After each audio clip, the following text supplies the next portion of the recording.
So Jess, welcome to the show. Thank you. Thanks for having me here. Finally. Sorry. We've been trying to get you on for a while, but as everyone knows, it's been an insane time in startups and scale-ups, and neither of us has actually been able to coordinate it. But here we are. Thanks to Heyo. Thanks to Heyo. So, for the sake of the audience, why don't you give everybody a little intro as to who you are and what you're doing right now, and then we'll sort of go back into the rest of your journey later. Cool.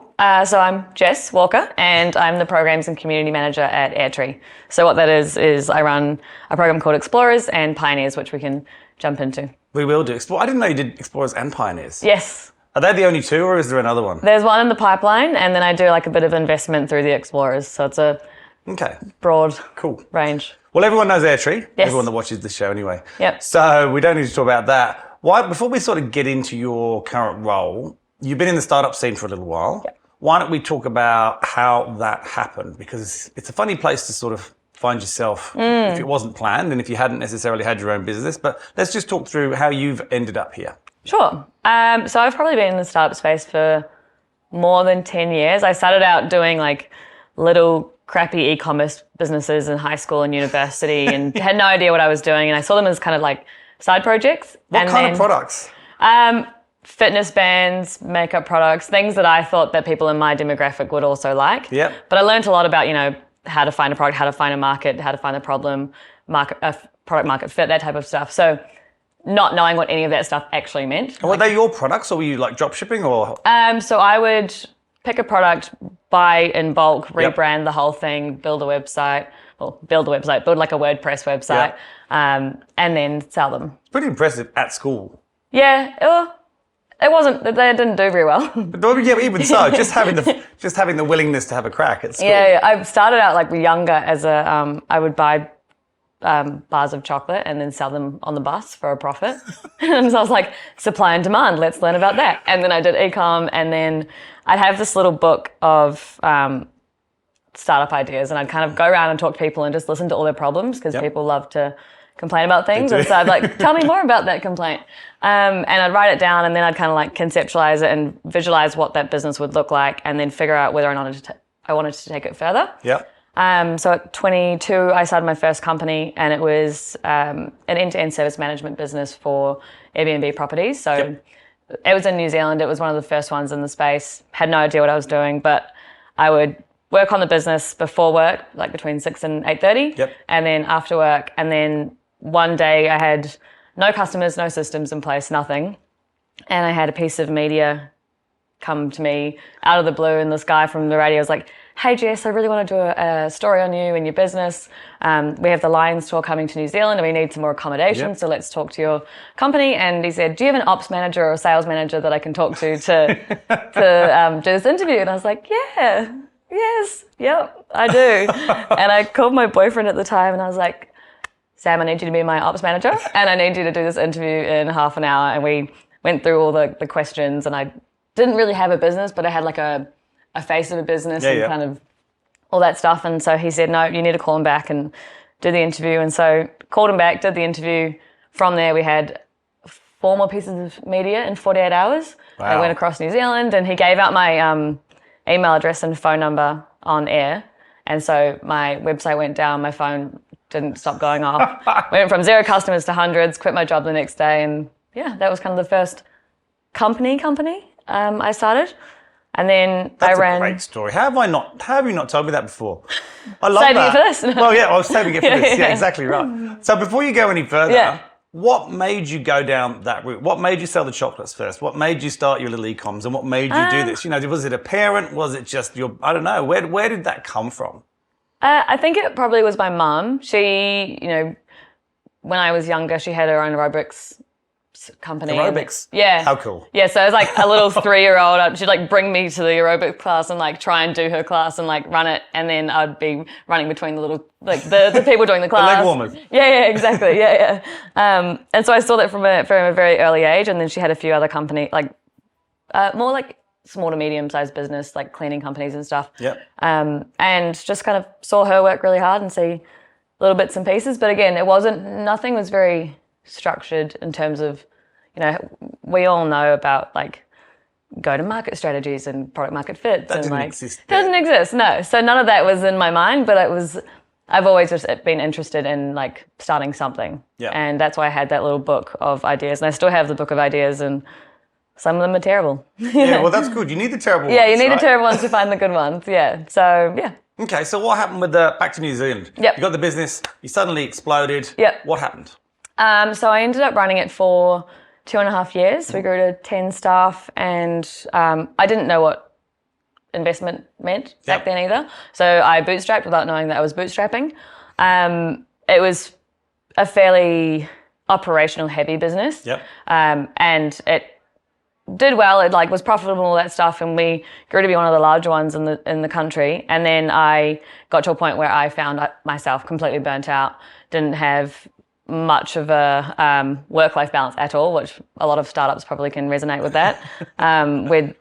I'd work till midnight most nights on weekends, but I had this like inner buzz and that feeling you get when you're building something and growing something and it's yours, and it just it really drove me. Yep. But then I got to a point where I was like, I love startups, I love building businesses, making all these mistakes and learning new things, and seeing how we can do one thing and it can go from A to B in a short space of time. But I didn't love prop tech. Right. And so I decided to either find a CEO to manage it or to sell it. And I'd spent the last 2.5 years kind of being, I was 23 to 25. Yep. So I was like this young blonde female, and a lot of the time wasn't taken seriously at all. Can't believe that at all. Yeah, I know. Shock, horror. It is such a shock. You what? Yeah. Like, how's your little side project, and like, is daddy funding it and stuff? And I was like, oh God, like all this shit. I have a little notes section of all these things that I've been told to me in the past, which probably can resonate to a lot of other females. But because of that, I'd kind of had my like back up a bit on next steps. And so when I went to go sell it, I went to a broker and I said, hey, no idea how to sell my company. Can you help me? And he said, yep, that'll be $50K up front. And I was like, doesn't sound right. why? Why is that? And he said, yeah, I'm going to introduce you to all these people. And I said, well, I can probably just find them myself. And so I went on LinkedIn and I made a list of all these companies that I thought might want to buy my company, and found the CEOs and LinkedIn messaged them. And you only have 300 characters. And so you're like, okay, hi, I have a company. Do you want to buy it? Regards, Jess. And I bizarrely, I think I sent it to 15 companies across New Zealand, Australia, and the UK. And five came back to me. And we ended up Pretty good hit rate. Yeah, I was like, wow, that was easier than paying this guy. And through those 5, we had negotiations and legal chats and stuff. And then there was one that really grinded my gears a bit. I was at, it was like a big real estate company in New Zealand, and they wanted to buy the company for X and then have me run it for a couple of years and help expand it across the country. Yep. And I was like, great, that sounds awesome. My lawyer couldn't make it one day, last minute, and so I went to the meeting. It was myself and the CFO and the CEO of this company, both middle-aged white men. And we're in the boardroom, and there's like the real estate brochure on the table, and the CFO looks at me after like talking about the metrics and the numbers for like half an hour, and he's like, I'm going to be a little bit un-PC. And I was like, oh yeah, all right, what you got for me? Because I've heard a lot. Yeah, I'm used to this. Yeah. And he's like, are you going to have kids anytime soon? Because we just can't have that. And I was like, oh, okay. I was like, no, I don't want kids. No, blah, blah, blah. And then I was just like fuming in the back of my mind. I was like, I've had this for too many times. And so I said to him, can I be a little bit un-PC? And I opened up the real estate, I keep almost saying their name. Yeah, you've done well. Yeah. Don't worry, we can edit it out. The real estate brochure, and they had the board of directors in the middle page. And I was like, you don't really tick the diversity box, do you? And it was like just all middle-aged white men. And there was like, yeah. So that was, then I said, good day to you. I will leave now. And I called my mum and I was like, I think I just lost a big deal, but oh well. Probably the right thing. Yeah. And then, ended up selling it to a company in the UK. And then, yeah. How good. Yeah. And so you're still in New Zealand, you sold your company to the UK. Yes. Did you have to stay on, or did you just finish up? Stayed on for 3 months, and then I went traveling. good. Yeah, it was a dream. That's awesome. It was So nice. 3-month earnout. That's like the dream. Yeah, it was. It was great. And then I went traveling for a bit and then decided to move to Sydney because Auckland to Sydney was like Sydney to San Fran in terms of my mindset of startups and like the ecosystem here is And huge. it was still pretty small then, really, I would have thought, compared to this was now. 6 years ago. Yeah. And so you got here. Yep. Did you have a plan? All I knew was I wanted to either start something else again or work alongside startups. Yep. So first day I got here, I went to Fish Burners and became a member. Yep. And I've been a member ever since. And then, I started building a fintech company, which has failed. But, you live That's and you learn. good. Well, we've got too many fintech companies. Yeah, exactly. You don't need another one. Yeah. But that was a huge learning curve and completely out of the realm of, when VCs are like, what's your deep expertise? Mine wasn't fintech. I thought I could do it. And that was my naive, like, startup person in the back of my mind. I can do this. But that was actually a founder breakup instead of a product. I've had a couple of them. Aren't founders interesting? That's a great way of putting it. I love the way you said that. Yeah. Yes, they're very interesting. They're very interesting. Some not so good, some great. But so that was an interesting time. But I worked alongside a range of different startups and in lots of different roles based on the fact that they were so early stage that you kind of a jack of all trades in there. Cool. And so let's talk about now AirTree. How did you end up at AirTree? Because it's one of those, I think in the startup world, particularly people who come in new, it's almost like a mythical creature, right? It's this, there's 2 or 3 of these VCs that have this incredible reputation, have started and founded some or helped some of the biggest companies that are out there now. And not necessarily easy to access. And I think that's changed actually a lot in the last couple of years. But if you go back probably to when I first came in the scene, that they were almost, you couldn't get to them, I guess would be one way of looking at it. So how did you end up there? So I went from working with startups at Fish Burners and then I tried my hand at VC investment in Black Nova VC. Yep. So they're a fund that do primarily B2B SaaS across Australia and New Zealand. That's Matt Brown and Darcy Naunton. And that was awesome experience because there was 4 or 5 of us at any one time and we were building the fund from scratch. So you learn everything from like investor relations to how to raise money to the mechanics of a fund through to building community and marketing, which was my primary skill set, and then learned everything I needed to learn about investing in startups. So very lucky to join at such an early stage. And I was there for 2 years and kind of learned all the ropes. And then the role at AirTree came up 8 months ago now. Yep. And so I applied for that and got that one. And I also kind of have that same, before I was at AirTree, it was kind of like this unattainable shining light. But when you get in there, they're just like such regular, normal, lovely people. Who'd have thought it? Seriously, I was like, oh my God, first day, what's it going to be like? But everyone was so kind. And so no one was glowing or flying or no one was hovering flying. A little bit disappointing that no one was So flying. it would be super disappointing. Yeah. But it's great. They're such a wonderful team. And I think, like you said, the access to people has become a lot easier. I mean, people give out their email address all the time. They're just like, just email me. I think particularly in the last 2 years, it just seems to be. AirTree's grown quite a lot during that time as well, right? Because they've sort of created these programs, and I don't know, they just seem to. I think they've all grown, but they seem less unattainable now. That's good. Still not necessarily easy to get in front of them, but I think all of them seem to be a little bit simpler, and I think they're a bit more open.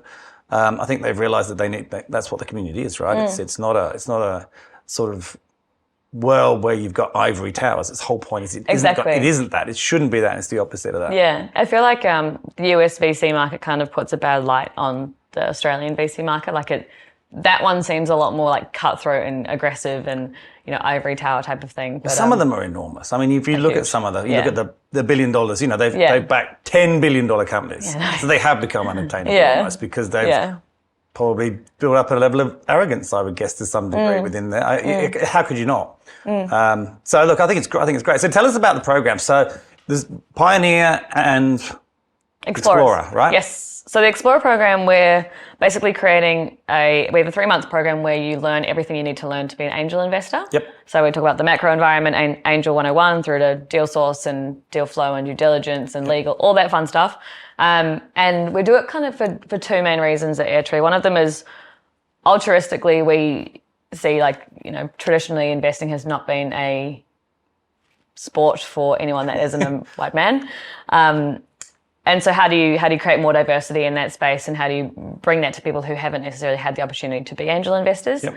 And so we want to build that up. And when you look at, the number of women and diverse genders that are being invested in, and it's such low figures, you can't really change that unless you change the investor side as well. I suppose not, no. So that's one of our main, big goals, is to do that across Australia and New Zealand. And that's part-time, right? People do that alongside their full-time jobs? Yeah. So it's one session every fortnight for 3 months. Yeah. And then we do meetups and networking and community and investing alongside them as well. So do you put companies and founders in front of them, or do you expect them to go out and find them, or how does that side? Because there's a bit of both. So that the altruistic side was that, and then the commercial side is we're a team of 30 in Surrey Hills. How are we going to find the amazing startups and have that reach to Perth and to South Australia and to Auckland and Wellington, all that kind of stuff. So we want to spread our network as well. And if Explorer brings us a deal and we invest in it, we'll also give them $10,000 to invest in that startup as well. So that's cool. That's a really cool way. I didn't know that. Yeah. You should publicise that more. Yeah, well, here we go. Yeah, so it's the best of both worlds, because a lot of the time these angel explorers are very new to the space, and they may not even be sophisticated investors yet, because of that stupid rule of sophisticated investor. It is a funny rule. It is. Should we not get into that now? Well, we can do, but it's a crazy rule, and we can go lobby the government later. It's also very easy to interpret in different ways. True.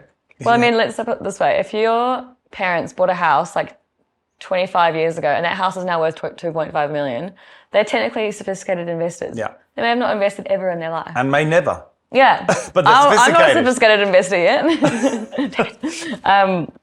So that's what we do with explorers. And we're actually launching our next... Actually, that's probably irrelevant because this will come out later. But we're launching a program tomorrow. Well, the date is for everyone, 21st of November. 21st of November. 2022. It's not going to be that long until we release it. Okay, cool. Yeah. So we're actually launching our applications for our next program starting in Feb next year. Oh, this will come out before Feb. This will probably come out around then. Okay, cool. Perfect. It could be perfect timing. Yeah, lovely. And it's going to be 100 people across, we're doing more. Yeah, we normally did 40. It's 100's a lot. But the problem that we had, not really a problem, it's a really good problem, but so many people in Sydney and Melbourne, and we want to build more chapters in Adelaide and Perth and all those different places. So it's a lot, but it's going to be great, I hope.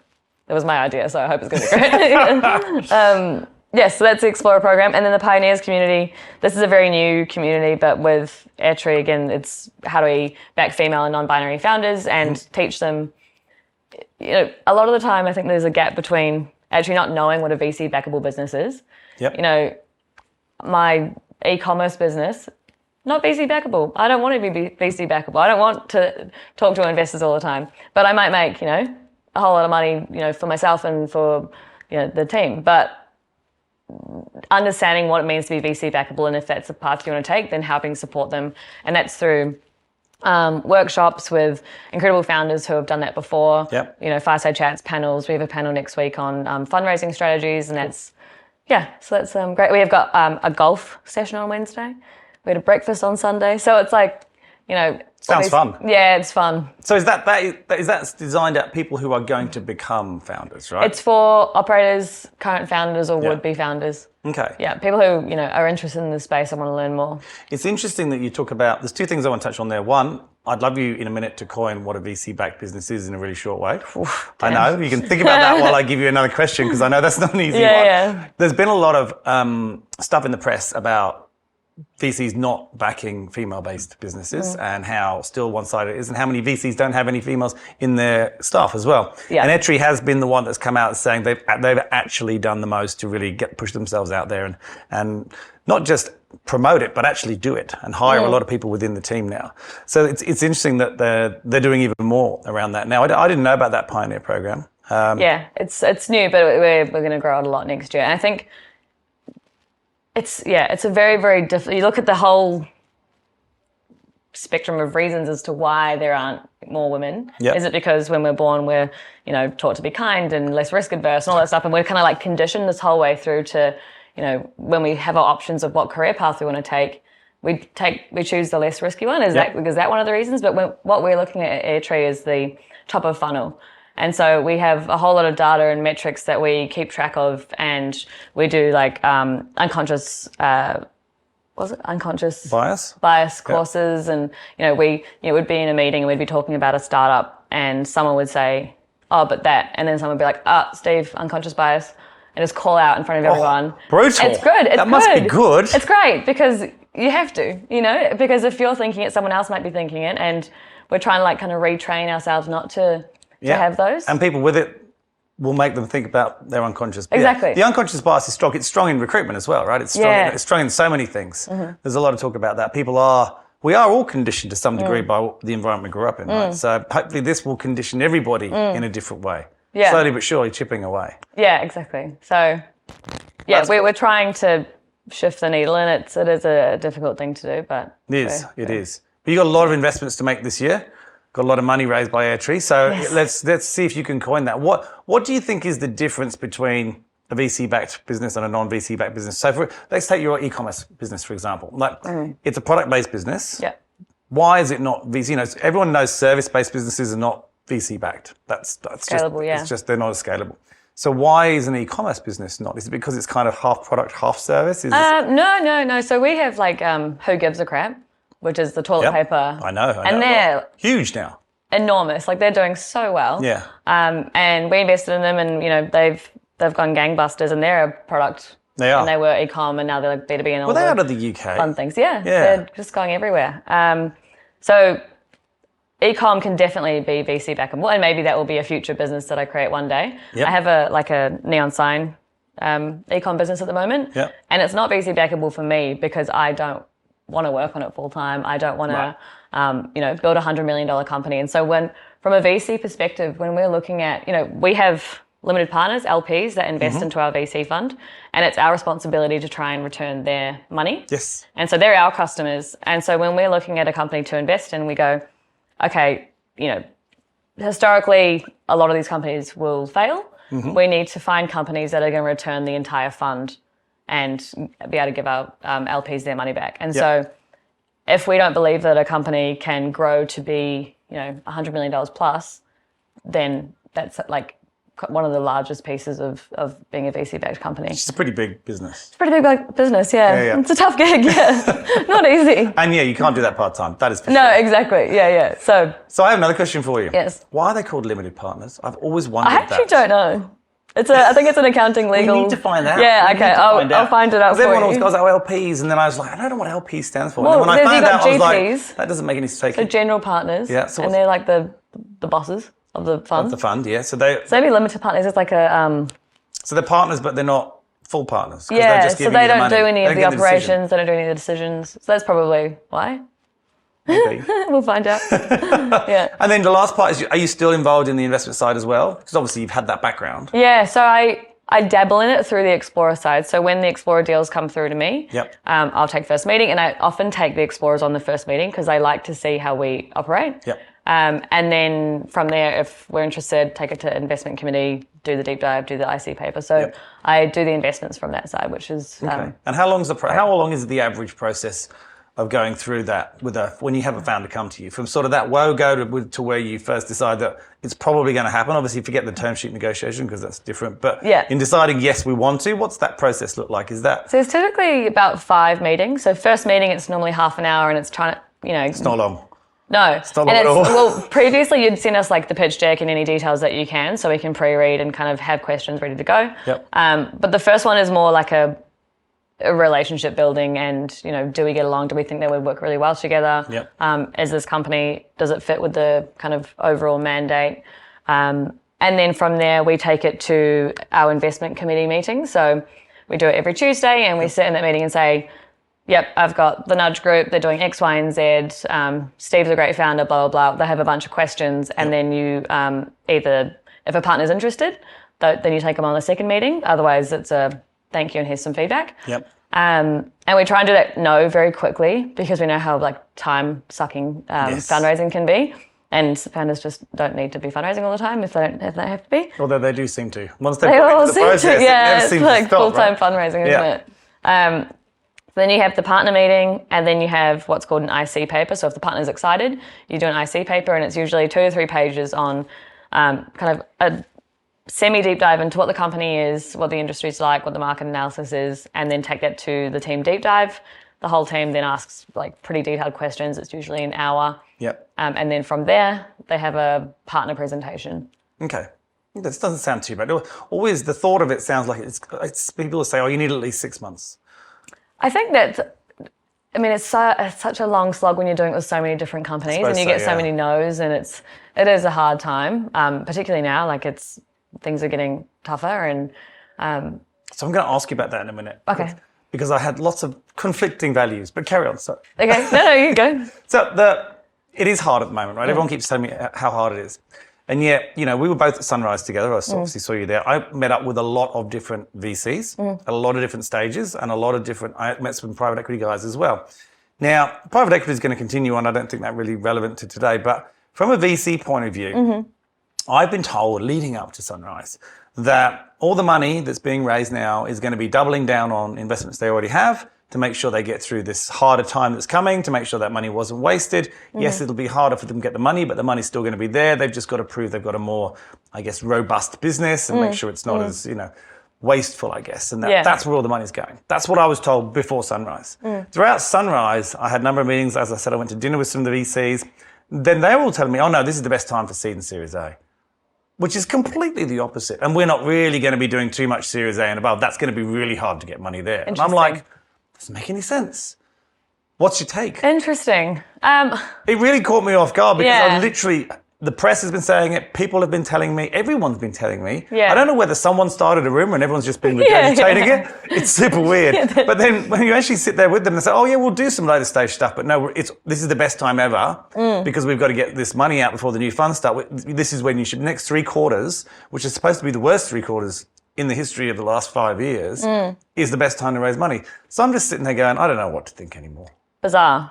It is a bizarre statement. I wonder if they meant that it's a really great time to start a company now, because that's something I would possibly agree with. Why would you say that? Well, because there's so many layoffs and there's so many there's so much great talent out there. It's a great time to hire. Yeah, great time to hire, great time to co-found a company. And bootstrap it until hopefully we're out of some of this mess. And maybe if you can introduce them to that VC, that's going to... Well, it wasn't just one. This was it. It was 2 or 3. But it was also, and I won't say who, it was one of the very big ones that told me that as well, which completely... I'm not going to disagree with them, am I? Well, I didn't. Yeah. Who am I? Yes, tell me more. Yeah. But it's just, I just found the whole thing very strange. I wonder if it's because they, the risk appetite for deploying tens of millions into the Series A has decreased, and then, deploying smaller checks into more seeds. But I think that could be it. Yeah, the runway thing is a big one. Like, a couple of years ago it was all, shorter runways and fundraise more, but spend more and give less equity. And now it's like runway at minimum 24 months. Someone told me 48 the other day, which I nearly burst out laughing at. I was like, that's impossible. That's so much. Like, it's such a long... You'd have to raise so much money to have because otherwise you're just not going to do anything. You'd be sitting there just, the 3 of you for the next 4 years? Exactly. Raise $10 million, that'll last us 4 years if we don't do anything. Oh my goodness. Yeah, no, I think one of the things that, if you try and find a small silver lining out of some of all of this stuff that's happening, is I think the mindset and the environment of starting a business has always been, more recently been grow, scale. Who cares about profit? And, just grow to be as big as you can. And then you look at like a lot of companies that are already folding because they grew to be as big as they can, but then they have no money and there's no sustainability in that. And their burn rate's going up, not down, right? Exactly. Yeah. I read this cracking article recently. It was called How VCs are supporting the millennial lifestyle. And it talks about like Ubers. Like Uber loses money every single ride. They haven't been profitable. But, we can get a $10 ride from here to the end of the city. Yep. Whereas it really should cost $25. But it doesn't. And so I think that may be coming to an end. You've had these shows come out as well, right? You've had Super Pumped about Uber that shows the story, and We've Crashed. And all it shows is spend as much physical money as you can. When you nearly run out, go and get more. And you can still walk away with $1 billion, even if you've left a business in absolute shambles. Yeah, and you're like a mini celebrity because of it. Yeah, it's a bad message. It's terrible.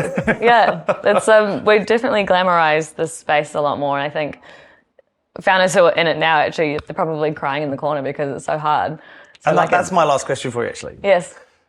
It has been, Do I cry in the corner? no. Sometimes. But we'll do that off air, that way. It has been glamorized. And, you know, as someone who works in recruitment, I've seen a period of time where it was really hard to get people to want to go and work for a startup or a scale up because they were super worried about it, to now everybody, even though they've got no concept of what it's like, and it probably is the hardest it's ever been, everybody wants to do it. Just everybody. They want to go and join your program and become a founder, go to an Antler, start a business anyway, go just whatever it is, or they want to go and work for someone, or they all want equity, they don't really understand what it means. But it's become, I think if you go back to, like, I don't know, 10, 15 years ago, everybody wanted to work in fashion and design because it looked cool, but no one realized it paid terribly and the hours are super long. It's kind of the same thing. Everybody wants to work in this space, but it pays terribly and you have to work super long. Yeah.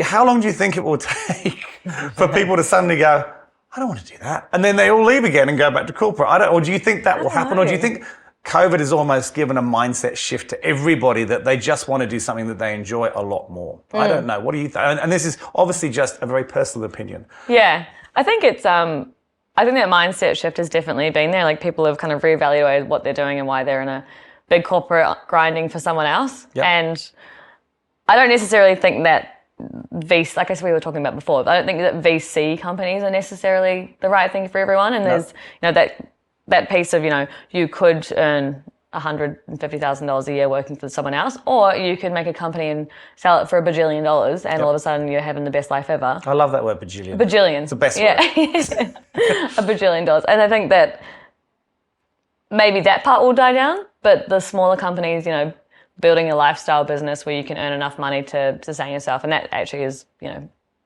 my own opinion, because that's probably what I want to do one day. There you go. Or build a VC one, who knows? Yeah, well, don't tell AirTree, you've only just joined. Yeah, later. We'll delay this for years now. We won't put it out for years. Yeah. Well, look, thank you so much for coming on the show. It's been great to have you on. And I had no idea what a cool story you had. It's a hell of a story too. So does that mean you've never actually had a job outside of the space? Just thinking about that? I started off as a grad at Vodafone. Oh, no, actually. You say that with so much excitement in your voice. I actually did have the best job ever before I started this company, and it was creating 5-star experiences around the world for salespeople. So I flew in Bill Gates' helicopter, overwater bungalows in Bora Bora. It was that sounds dreadful. Silly. It was silly. Yeah. But then the job got made redundant because it was... So you've never really sat in a bank for 8 months working, or sat in a shit. Like, you've had the coolest life so far. Thanks. And it's only just starting. Enjoy it. Yeah. Well, thank you so much for coming on. Thanks, I'm sure everyone's enjoyed this. And we will, I'm sure, maybe have you back on one day as a founder. Oh, I would love that. Later, though, not later. No. Yeah, years away. Years away. Years away. All right, cool. Thanks, Jess. Thank you.